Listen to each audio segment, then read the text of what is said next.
Hello, Sawadee Ka from the Thai Alliance for Human Rights, Paki Thai Pua Siti Manutsia Chon. Dear colleagues, because universal justice is key to world peace and human progress, we ask the CICC and the ICC to seriously examine Thailand's stunted political development and partner with Thais to provide a partial remedy. We ask you to energetically pursue Thailand's ratification of the Rome Statute.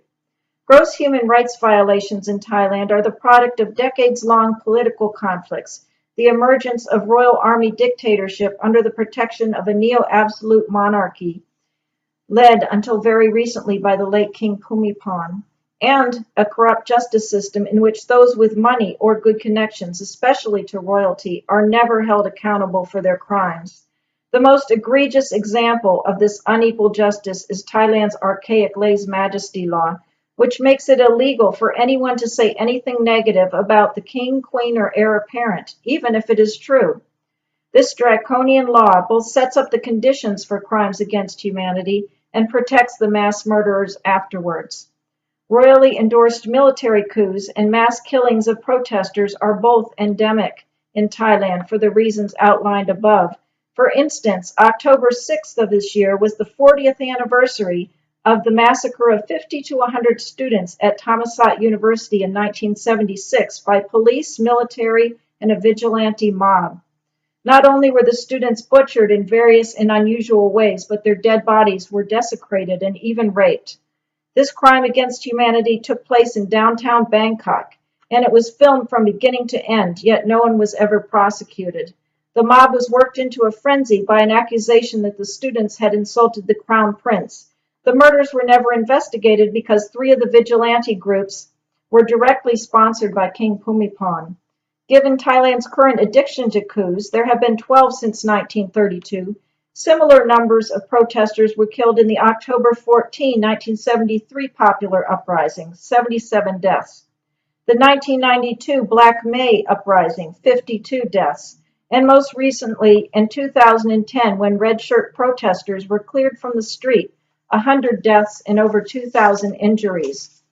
We believe that Thailand could use the International Criminal Court to hold even its most powerful people accountable and consequently end the culture of impunity and discourage future crimes against humanity. Although ratification is less likely, though not impossible, under the present dictatorship, a civilian government, when the promised return to democracy finally occurs, should be able to see the value in joining the International Criminal Court. Thailand's ratification of the Rome Statute has become more likely now that King Bhumibol has passed. Crown Prince Virir Jalongkorn's reign has not begun, so presumably he has no record to protect in this particular area.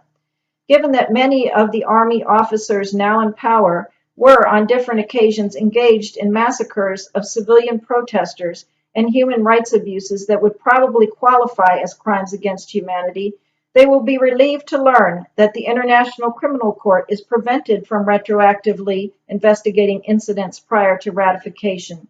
This increases the chance for the success of the ICC in persuading the Thai junta and the allied elites or the subsequent civilian government. A successful ratification will ensure that those in power think more carefully before they employ violent and brutal force against Thai civilians again. Thus, we strongly encourage the CICC to focus on Thailand once more.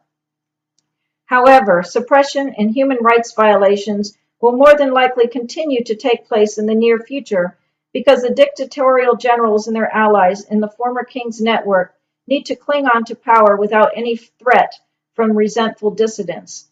So it remains the duty of all international civil society members to help prevent the abuses and heal the victims. On behalf of members of the Thai Alliance for Human Rights, we sincerely thank you all for your attention.